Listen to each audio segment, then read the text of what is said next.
There is a specific kind of frustration that doesn't come from failure. It comes from effort. From doing all the right things, from changing environments, from making bold decisions and still feeling the same.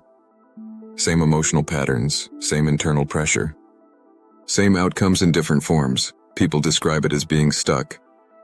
But stuck is not the right word. That's actually happening as state persistence.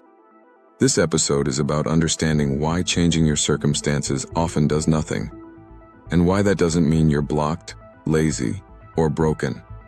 It means the state never changed. Let's begin with something uncomfortable but freeing. Most people don't live in situations. They live in states. Situations come and go. States persist. You can change jobs, relationships, cities, routines, and still experience life the same way. That's not bad luck. It's how systems work. Now let's slow this down carefully. In systems theory, changing surface variables rarely alters system behavior. If the underlying configuration remains intact, the system reorganizes the surface to match it. This is true in physics, in biology, in psychology, and especially in human lives. So when someone says, "I changed everything but nothing changed," what they really mean is, I changed the environment, but the internal state remains stable, and stability always wins. The illusion of circumstantial change. We are taught, implicitly and explicitly, that life changes when circumstances change. New job, new relationship, new city, new routine. And sometimes, temporarily, things do feel different. There's novelty, adrenaline, hope. But then, the familiar tone returns. The same emotional baseline, the same stress patterns, the same internal dialogue. Why? Because the nervous system is not oriented to novelty. It is oriented to predictability.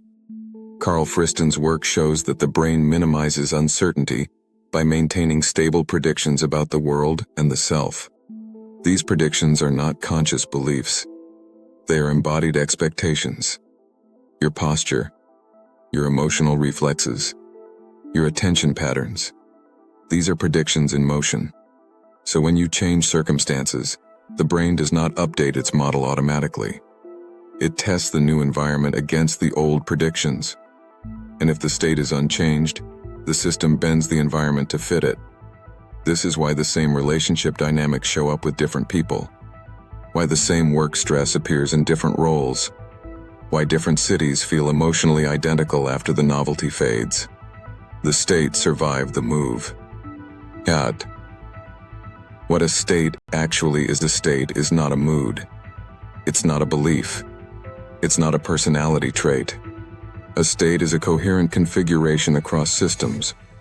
Your nervous system tone, your emotional baseline, your attentional bias, your identity assumptions. When these align, a state stabilizes. Georgi Buzaki shows that the brain operates through rhythmic synchronization. States are stable rhythms. This is why states feel like who you are. But they are not identity. They are conditions. Conditions persist until something reorganizes them, and environments alone rarely do that. And why the brain resists circumstantial change. Let's make this very clear. The brain does not resist change because it is lazy. It resists change because change increases uncertainty. Uncertainty is metabolically expensive. The nervous system prefers a familiar state, even if it's uncomfortable, over an unfamiliar one that feels unpredictable. This is why people stay in jobs they dislike, in relationships that drain them, in emotional patterns that limit them. Not because they want suffering, because predictability feels safer than the unknown. So when you change circumstances without changing state, the system does one of two things. 1, it recreates familiar patterns in the new environment. 2, or it pulls you back toward familiar conditions. Either way, the state wins. This is not sabotage. It is homeostasis. Let's move now to the deeper pattern, state-dependent perception. Here's where things get subtle. States don't just influence how you feel. They influence what you notice. Attention is state-dependent. A vigilant state notices threat. A deprived state notices lack. A pressured state notices time scarcity. A coherent state notices possibility. This is why two people can live in identical circumstances and experience completely different realities. They are not perceiving the same world. They are perceiving through different states. This is why changing circumstances often fails to change experience. The filter remains intact. So, why trying harder makes it worse? When people feel stuck, they often increase effort. More discipline, more structure, more pushing. But effort does not change state. In many cases, it reinforces it. Why?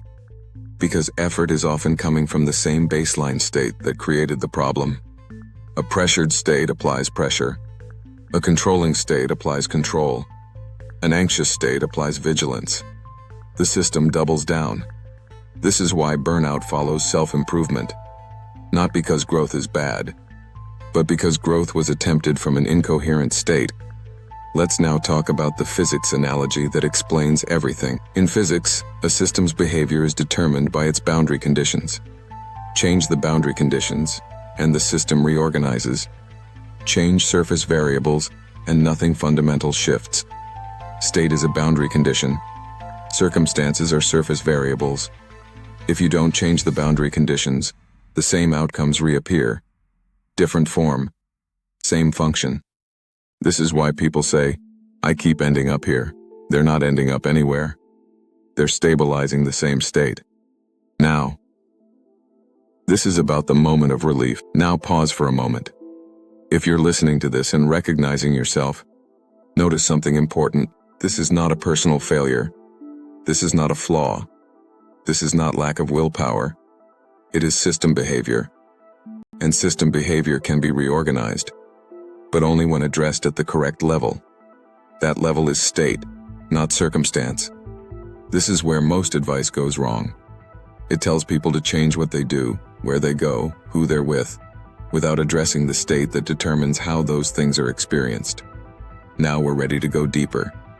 In the following part, we will explore why people feel blocked right before change, how states become self-reinforcing, the difference between being stuck and being stabilized, how to recognize when a state is ready to reorganize, and how to stop fighting circumstances and start working with state.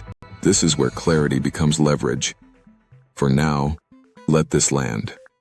If this episode is resonating, remember to like the video and subscribe. It helps this work reach people who need clarity, not pressure. All books referenced in this episode are linked below through Amazon if you want to explore these ideas more deeply. Most people believe that feeling stuck means something is wrong. But from a systems perspective, feeling stuck often means something is stable. And stability, while uncomfortable, is not failure. It is information.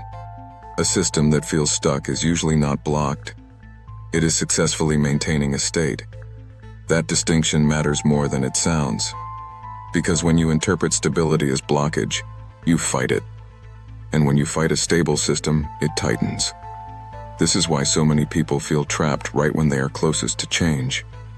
The system senses potential reorganization and responds by increasing control.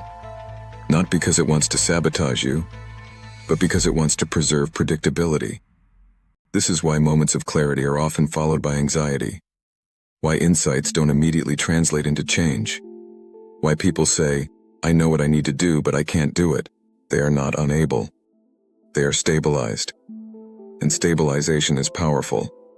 Now let's deepen this. In complex systems, stability is not the opposite of change. It is the precondition for a particular kind of change. Systems do not reorganize from chaos. They reorganize from the edge of stability. Stuart Kaufman described this as the space between order and disorder, where systems are flexible enough to adapt, but stable enough not to collapse. When people feel stuck, they are often sitting right at that edge. But because our culture equates movement with progress, stillness feels like failure. So people push. They add pressure. They change circumstances again. They override signals. And in doing so, They push the system back into rigidity. This is the paradox. The harder you try to escape a state, the more you reinforce it. Now notice how this shows up in everyday life. Someone leaves a job because they feel constrained. They enter a new role and recreate the same pressure. Someone ends a relationship because they feel unseen. They enter a new one and feel unseen again. Someone moves to a new city hoping for a fresh start. And after the novelty fades, the same emotional tone returns. From the outside, it looks like bad luck. From the inside, it feels confusing and demoralizing. But from a systems view, it is consistent. The state remained intact. Now let's be very precise about what keeps a state intact. States persist because they are self-reinforcing. A vigilant state scans for threat, finds it, and confirms vigilance. A deprived state notices lack, confirms scarcity, and tightens. A pressured state interprets neutral signals as urgency and accelerates. This is not conscious bias. It is predictive processing. The brain is constantly testing its model of reality against incoming data.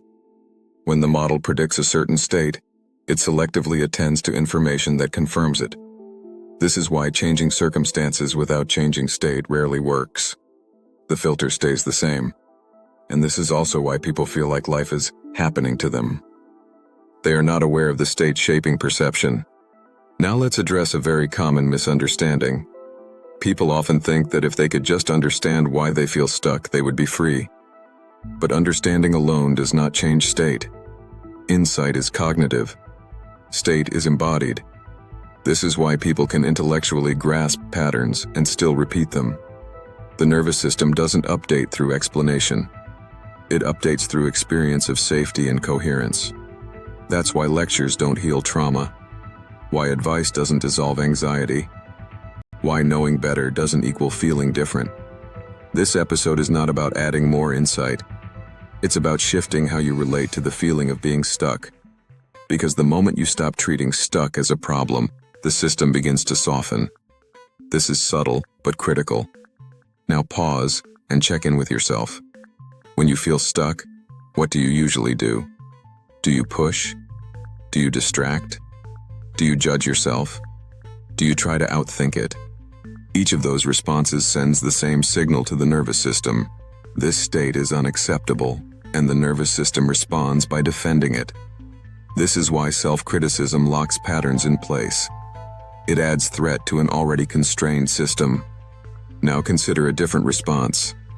What if feeling stuck is not a sign to escape, but a sign to stabilize consciously? This sounds counterintuitive, but it's how systems actually reorganize. When you stop fighting a state and start observing it with curiosity, rigidity drops. Attention becomes flexible, and flexibility is what allows reorganization. This is why moments of genuine acceptance often precede change, not resignation. Acceptance. Acceptance signals safety. Safety allows exploration. Exploration allows new configurations. Now here's something important that most people miss. You cannot change a state by deciding to be in a different one. States don't respond to commands. They respond to conditions. So the question is not, how do I get unstuck? The question is, what conditions am I maintaining that keep this state coherent? This shifts responsibility without blame. Instead of attacking yourself, you investigate the system. For example, is your schedule constantly overstimulating? Is your environment reinforcing urgency? Are your relationships demanding performance? Is your inner dialogue hostile? These are not character flaws. They are conditions. And conditions maintain states. This is why the idea of willpower is so misleading. Willpower assumes the system is neutral and just needs direction. But systems are never neutral. They are already organized. So applying willpower to an organized state often increases internal conflict. Now let's talk about something that feels uncomfortable but freeing. Sometimes feeling stuck is the system saying, I cannot reorganize under these conditions, not because change is impossible, but because the cost is too high. This is where people misinterpret stuckness as laziness or fear. But from the nervous system's perspective, it may be wisdom. If the system senses that change would destabilize safety, it resists. This is why people can imagine change, but not embody it. The system is protecting itself. This is also why regulation precedes transformation. When the system feels safe enough, change becomes effortless. Effort drops not because you're trying less, but because resistance dissolves. Now notice how this reframes everything. You are not failing to change. You may be waiting for the right conditions. And instead of creating those conditions, you may be pushing against the system. This is why episode 5 in the playlist focuses on safety before change, and why the final episode focuses on maintaining coherence. Because once you understand state versus circumstance, the next step is not action. It is stabilization. Now, let's bring this back to daily life in a very grounded way. If you feel stuck, ask yourself gently, what am I stabilizing right now? Not what you want, not what you intend, what you are actually living. What emotional tone repeats? What bodily tension is familiar? What internal demand never leaves? Those are state indicators. And here's the key.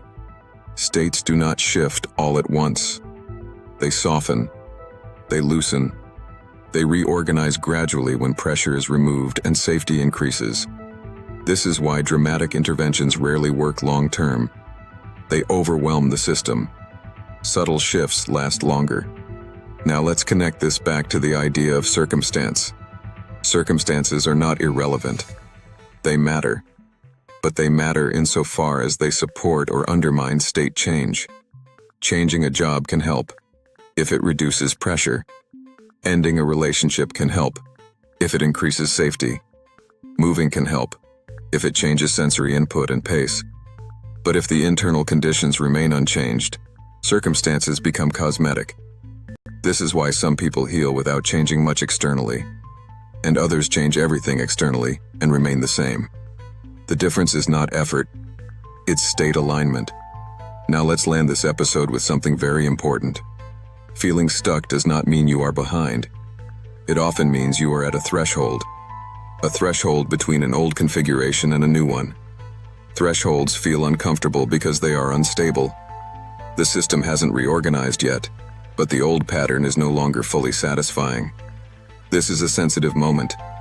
How you respond here matters. If you panic and push, you reinforce the old state. If you slow down and stabilize, you allow emergence. This is why patience is not passive. It is strategic.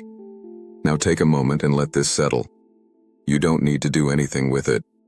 Just notice whether something has shifted in how you relate to the idea of being stuck. If there's a little less judgment, a little more understanding, that's already a state shift. And state shifts accumulate. Before we close, a brief reminder. If this episode brought clarity, liking the video and subscribing helps this work reach others who are struggling with the same invisible patterns. All books referenced in this episode are linked below through Amazon, and using those links supports this research-based work at no extra cost. Now let's end with this. You are not stuck because you failed to change your circumstances. You feel stuck because a state has been stable for a long time. That stability can loosen, not through force, but through understanding, safety, and coherence. And when it does, change stops feeling like effort. It starts feeling like relief. This is not a motivational promise. It is how systems behave. And once you see it, you stop fighting yourself. You start working with the system instead.